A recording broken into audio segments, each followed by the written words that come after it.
Alright, let's go. Number 10. The measurement problem. In 1926, Max Born was trying to finish a piece of bookkeeping.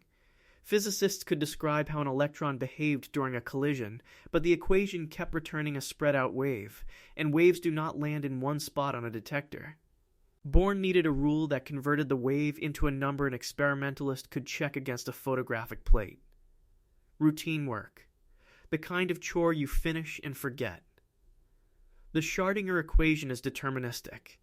Give it the state of a system now, and it hands back the state of that system at every future moment, exactly, with no randomness anywhere in the machinery. It is linear. It is continuous. It is reversible. Run it backward and the past reassembles itself perfectly, every detail intact. Nothing inside it ever chooses. Nothing inside it ever discards a possibility. Measurement is not in the equation.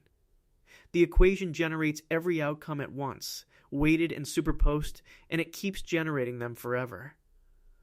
A detector clicks once. One outcome, one position, one number written down. The rest disappear from the record, and no line of the mathematics says when, or why, or by what mechanism. Born's fix arrived as a footnote in Zeitschrift für Physik in 1926. Take the square of the wave's amplitude and read it as a probability. He won the Nobel Prize for that footnote 28 years later. Hugh Everett III, writing in Reviews of Modern Physics in 1957, deleted collapse entirely and let every branch survive. David Bohm, in Physical Review in 1952, restored determinism by adding a guiding wave and definite particle trajectories. 3 descriptions of the world. Identical predictions in every experiment. Every serious attempt to fix this has broken something else. Copenhagen postulates collapse but never defines what qualifies as a measurement. John Bell called the resulting boundary a shifty split, slid up and down the chain of apparatus wherever the theorist finds it convenient. Many worlds keeps the equation intact and loses the meaning of probability. The decision-theoretic derivations offered by David Deutsch in 1999 and defended by David Wallace afterward remain contested by working physicists. Bohm's pilot wave is explicitly non-local and has never been made to sit comfortably inside relativistic quantum field theory.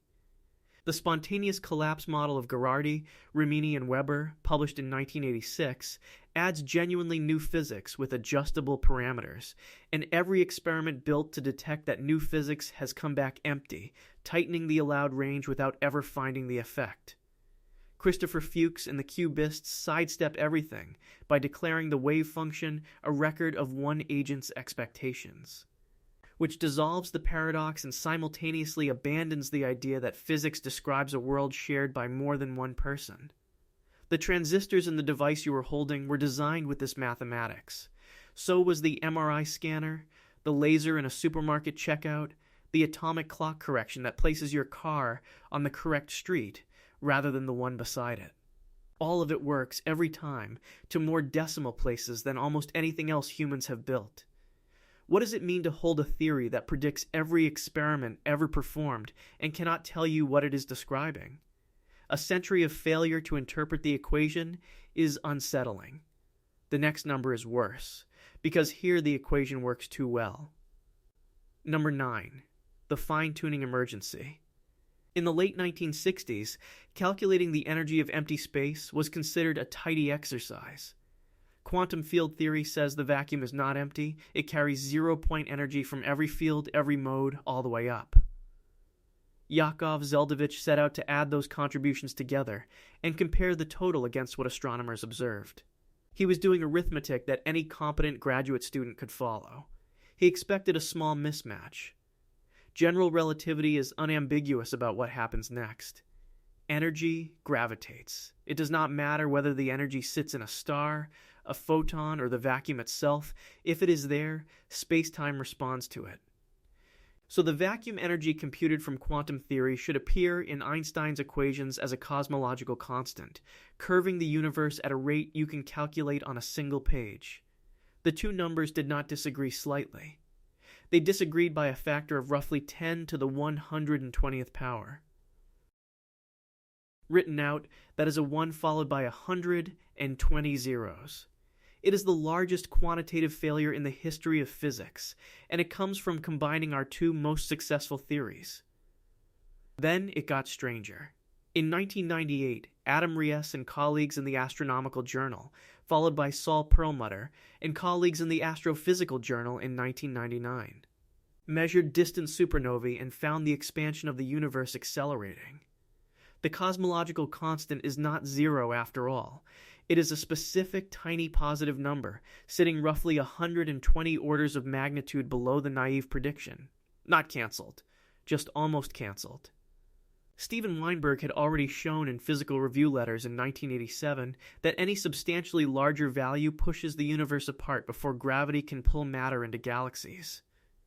Weinberg's bound was published 11 years before anyone measured the quantity it constrained, and the measured value came in comfortably inside it.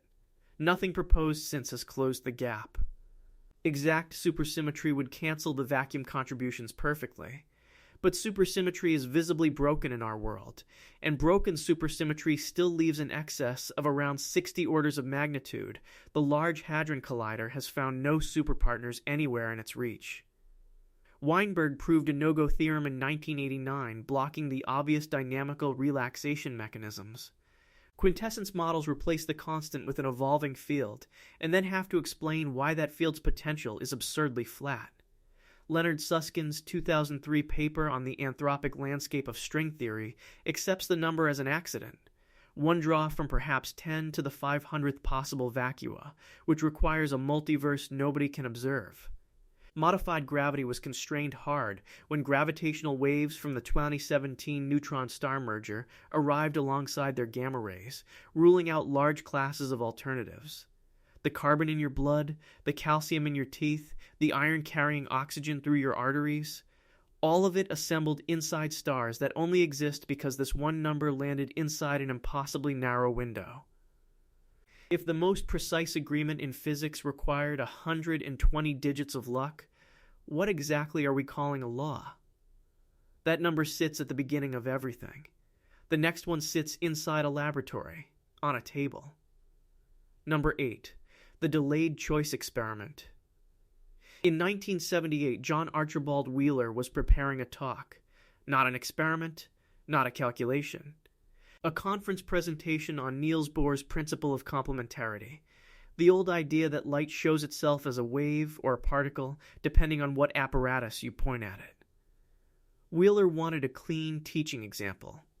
He started sketching a version of the double-slit setup, moving one component around to see whether the logic held.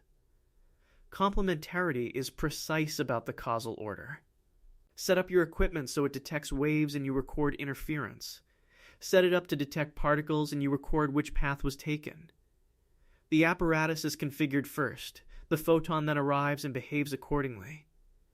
The choice precedes the behavior. In that order always, Wheeler moved the choice to the end. Let the photon enter the apparatus. Let it commit. Then decide, after it is already inside and traveling, whether to look for waves or particles. The photon has no way of knowing what it will be asked, because the question does not exist yet. Wheeler's proposal appeared in a 1978 volume on the mathematical foundations of quantum theory and was reprinted in his 1983 collection with Wojciech Zurek. The realization came in 2007. Vincent Jacques, Jean-Francois Roche, Alain Aspect and colleagues at the Institut d'Optique in Palaiseau, publishing in Science, sent single photons from a nitrogen vacancy diamond source through a Mach-Zehnder interferometer and used a quantum random number generator to insert or remove the output beam splitter after the photon had entered. The photon's recorded behavior always matched the configuration chosen later. No explanation has held.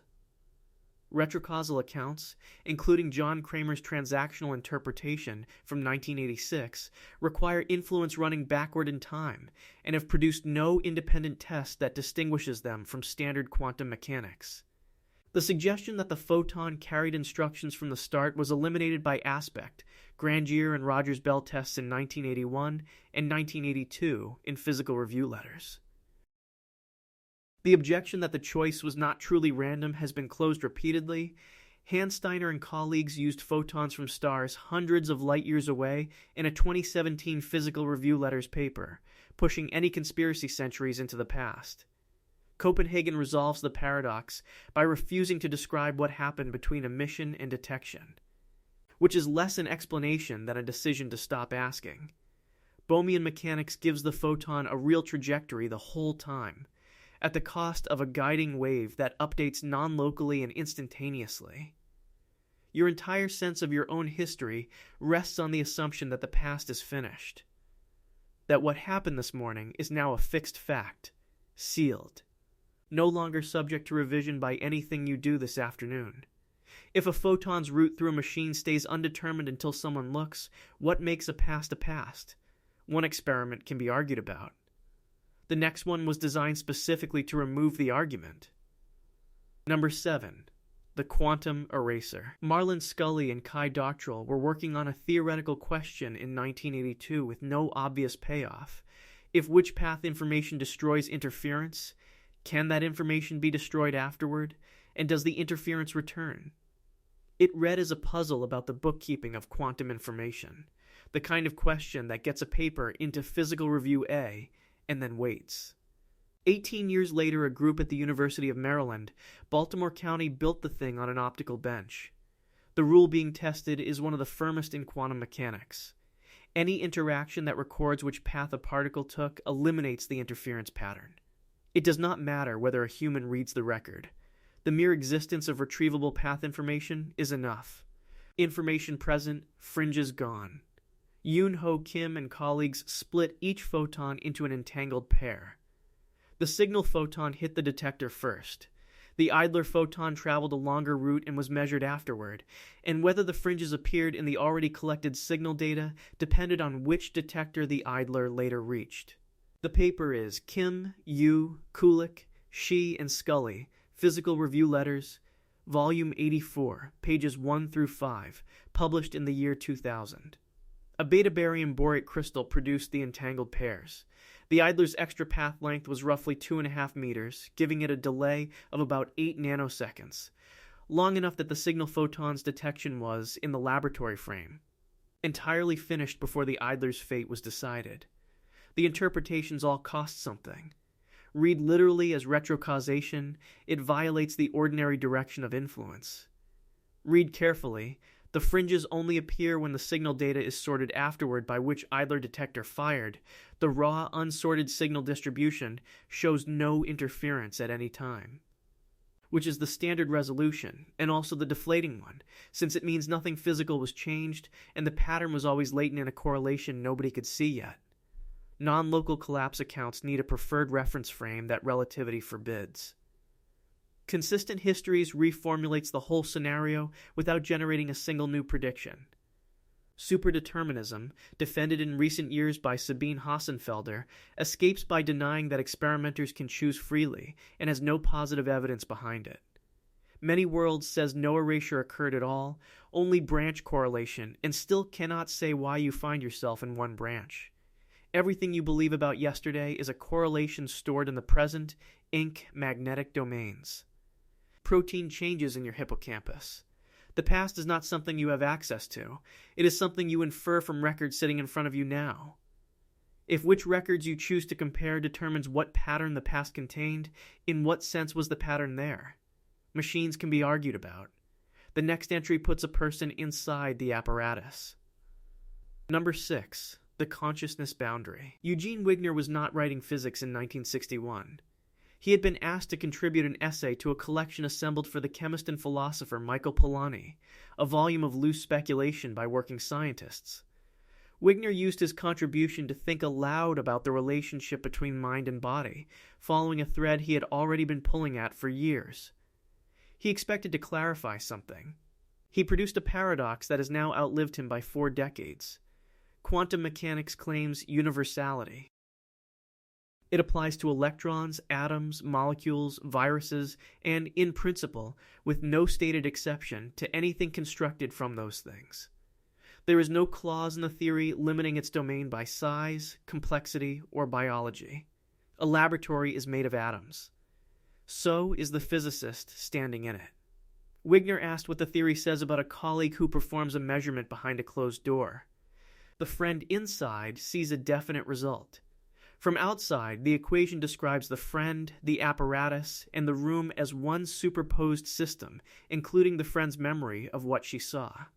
The essay is remarks on the mind-body question. 1961, in 2018, Daniela Frackier and Renato Renner published an extended version in Nature Communications and proved something sharper. No theory can simultaneously be universally applicable, permit observers to reason about each other's conclusions, and yield single definite outcomes. One assumption has to go. In 2019, Massimiliano Proietti and colleagues published a 6-photon realization in Science Advances, with 2 photons standing in for observers, and reported a violation of the corresponding inequality. In 2020, Bong and colleagues in Nature Physics tightened the result into what they called a local friendliness no-go theorem. Every proposed boundary has failed to hold. Wigner's own suggestion that consciousness terminates the superposition he later abandoned, partly because it makes physics depend on an undefined property and slides toward solipsism. Decoherence, developed by Dieter Zeh from 1970 and Wojciech Zurek in the early 1980s, explains beautifully why interference between large-scale alternatives becomes unobservable, and says nothing whatsoever about why one alternative actually happens. Objective collapse driven by gravity, proposed by Lajos Disi and Roger Penrose, is genuinely testable, and an underground experiment reported in Nature Physics in 2021 ruled out the simplest parameter-free version. Many worlds accept superposed friends and leaves you asking which one is doing the reading. You have exactly one continuous experience, one stream of memory, one set of things that happen to you, arriving in one order. The theory that governs every atom composing your brain contains no rule anywhere in its structure saying that you should. Where, in a universe made entirely of quantum systems, does definite experience begin? If the observer cannot be located inside the theory, the next question is what the theory is made of. Number 5. The mathematical universe. Max Tegmark spent the 1990s doing data analysis. Cosmic microwave background maps, statistical pipelines, noise estimation, the unglamorous machinery of turning satellite telemetry into cosmological parameters. Working through those pipelines, he kept circling a question Eugene Wigner had raised in a 1960 essay on the unreasonable effectiveness of mathematics. Why should abstract structures invented by humans predict the behavior of objects billions of light years away? The standard answer is that mathematics is a language, a precise, flexible descriptive tool we constructed, which happens to fit the world well because we built it to fit. The equations are the map. The universe is the territory. The map resembles the territory. Nobody thinks the map is the territory. Tegmark pushed on the word resembles. Strip a physical theory of every human element, notation, terminology, units, the words we use to talk about it, and what remains is pure structure. A theory with no human baggage left in it is a mathematical object, which raises the question of what distinguishes it from the thing it describes. The argument appeared as the mathematical universe, posted in 2007 and published in Foundations of Physics in 2008, volume 38, pages 101 to 150. Tegmark's claim is that every mathematical structure that is logically self-consistent exists physically, and that our universe is simply the one we happen to be inside. He calls it the Level 4 multiverse. It is the most aggressive form of realism about mathematics anyone has published in a physics journal, and it is taken seriously enough to have generated a literature of rebuttals. The objections are severe, and none of them has killed it cleanly.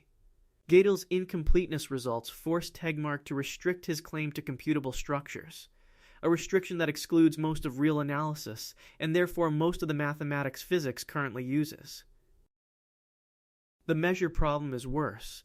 With infinitely many structures and no way to assign probabilities across them, the hypothesis makes no prediction about which structure you should expect to find yourself in, which strips it of testable content. George Ellis and Joe Silk argued in Nature in 2014 that theories of this kind erode the boundary between physics and philosophy. Critics, including the physicist Gil Yanis, have argued that the whole framework quietly smuggles in a human concept of mathematics while claiming to have removed all human elements. And the hypothesis says nothing at all about why any structure should feel like something from the inside. Your body is a configuration of relationships, bond angles, charge distributions, firing rates. Nothing you are made of has any property except the way it relates to everything else it touches. If a description and the thing described become indistinguishable, which one were you ever? Structure without substance sounds abstract. The next entry makes it geometric. Number 4. The Holographic Bound. In the early 1970s, Jacob Bekenstein was a graduate student at Princeton working under John Wheeler, and Wheeler posed a nuisance problem over tea. If you drop a hot cup into a black hole, the entropy of the universe appears to decrease, which the second law of thermodynamics forbids. Bekenstein went away to fix the bookkeeping. It was a housekeeping problem about accounting for loss disorder. Entropy is supposed to scale with volume. Double the space and you double the number of microscopic configurations available. Every thermodynamic system anyone had studied, gases, liquids, solids, plasmas, obeys this. Information lives inside a region, and the amount of it grows as the region's contents grow.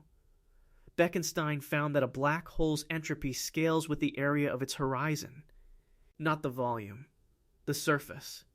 1/4 of the horizon area, measured in Planck units. Bekenstein published the result in Physical Review D in 1973. The consequence is a hard ceiling on information. No region of space can contain more than a fixed number of bits set by the area of the surface enclosing it, and adding anything past that limit collapses the region into a black hole. Stephen Hawking supplied the missing constant and the physical mechanism in communications and mathematical physics in 1975, showing black holes radiate at a definite temperature. Gerard Hooft generalized it in 1993 into what he called dimensional reduction in quantum gravity. Leonard Susskind sharpened it in the Journal of Mathematical Physics in 1995 under the title The World as a Hologram. Then, in 1997, Juan Maldacena produced an explicit example, a gravitational theory in a 5-dimensional space exactly equivalent to a gravity-free quantum field theory living on its 4-dimensional boundary. The paper has accumulated more than 20,000 citations, making it the most cited paper in high-energy physics. What nobody has managed is to make it apply here. Maldacena's correspondence is established for anti-de Sitter space, which has negative curvature. Our universe has positive vacuum energy and is accelerating apart. Andrew Stromenger's 2001 attempt at a de Sitter version remains incomplete, with no stable, well-defined dual theory. The correspondence itself has never been proven. It is a conjecture supported by an enormous accumulation of consistency checks, which is not the same thing. And the one direct experimental search, Craig Hogan's holometer at Fermilab, reported a null result in 2015, excluding one specific model of holographic noise and leaving the framework untouched and untested. Depth is the most basic thing your visual system reports. Your brain constructs it from 2 flat retinal images, and physics now contains a mathematically explicit case where the depth was the construction all along. If a volume and its boundary can encode identical information, which of the two is doing the existing? Holography concerns the largest structures we can describe. The next entry is about the smallest we can't. Number 3. The Planck scale wall. In 1899, before quantum mechanics existed, Max Planck was thinking about units. Meters and seconds and kilograms are historical accidents. The meter came from a survey of the Earth, the second from dividing up a day. Planck wanted a set of units built only from universal constants, quantities that any civilization anywhere would derive independently. He was doing metrology. Standardization work. Reductionism assumes the latter continues. Molecules resolve into atoms, atoms into nuclei and electrons, nuclei into protons, and neutrons, those into quarks. Each rung required more energy to reach, and each time the energy was supplied, structure appeared. The assumption embedded in every collider ever funded is that there is always a smaller scale, and better instruments will reach it. Planck's units contain a length. Combine the gravitational constant, the speed of light, and Planck's own constant, and you get 1.616 times 10 to the minus 35 meters. General relativity and quantum mechanics give contradictory instructions about what happens below it. The obstacle is not engineering. Resolving a distance requires a probe with wavelength that short, which means energy of about 1.22 times 10 to the 19th giga-electron volts, and concentrating that much energy into that smaller region creates a black hole, which swallows the region you were trying to inspect. The Large Hadron Collider reaches 13.6 tera-electron volts, roughly 15 orders of magnitude short.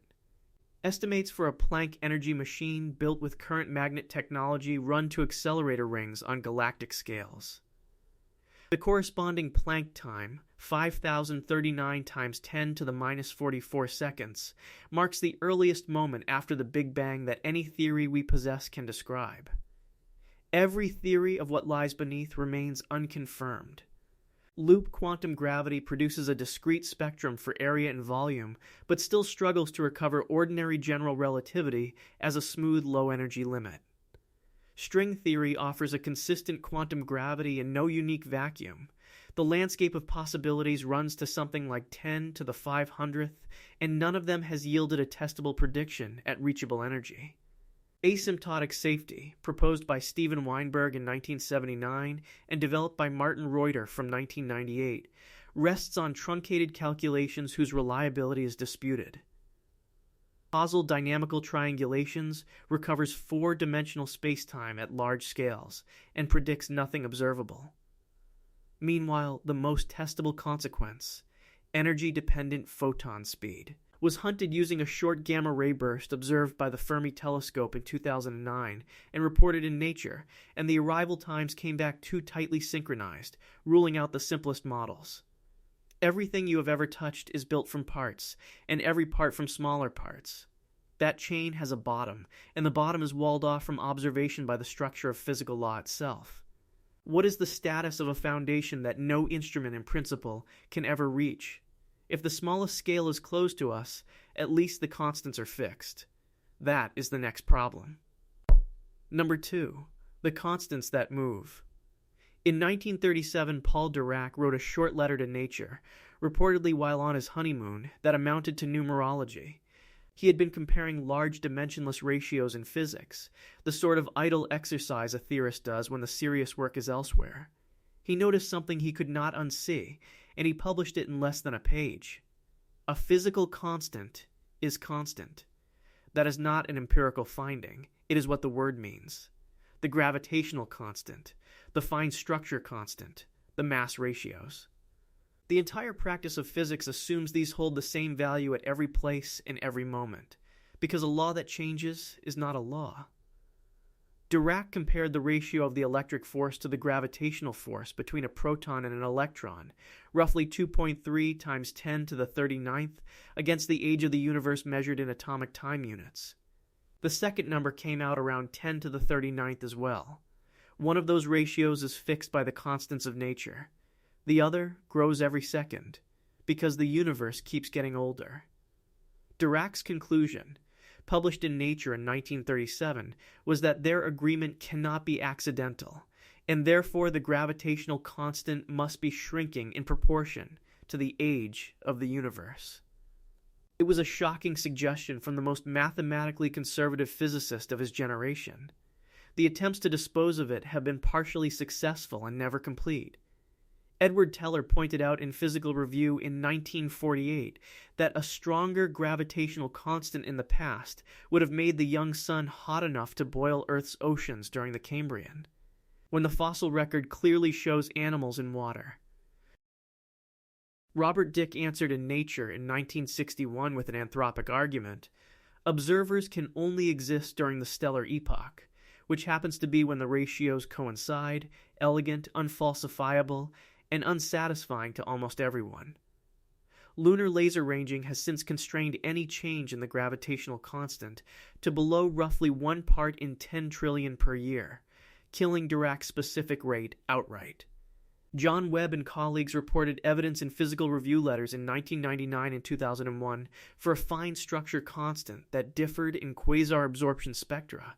Observations from a different telescope by Chand, Sryanand and colleagues in 2004 found nothing, and subsequent work traced part of the discrepancy to wavelength calibration errors.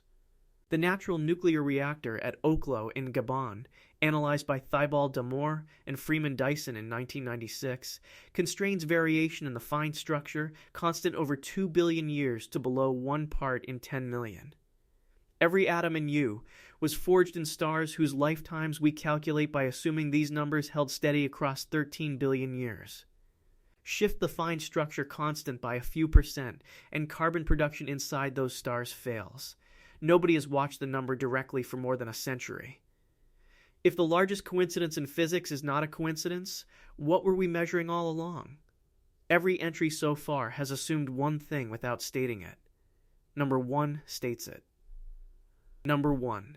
The origin of logic. In the 1920s, David Hilbert launched what he framed as a finishing job.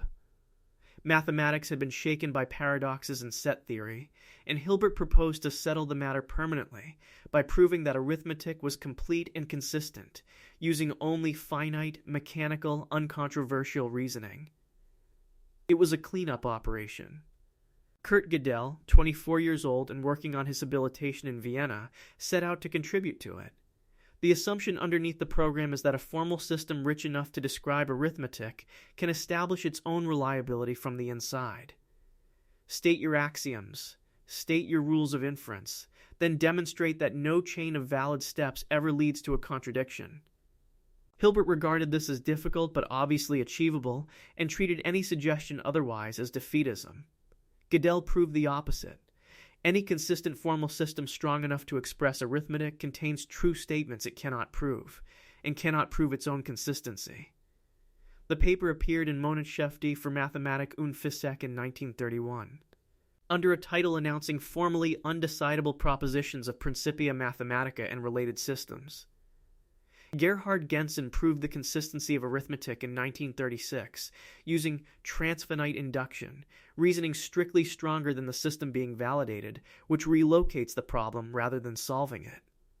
Alfred Tarski showed in 1936 that truth in a formal language cannot be defined within that language. Alan Turing produced the halting problem the same year. And in 2015, Toby Cubitt, David Perez-Garca, and Michael Wolff published a result in Nature demonstrating that a concrete question in quantum many-body physics, whether a material has a spectral gap, is formally undecidable. Not difficult. Not unsolved. Undecidable, in Gell's exact sense, for a physical property of a lattice of particles. The escape routes are all occupied. Physics is empirical rather than formal, one can argue, except every prediction is derived inside a formal system, and every comparison of prediction to data uses inference rules that cannot be independently justified. Adopt a stronger system, as Gentzen did, and you have started an infinite regress.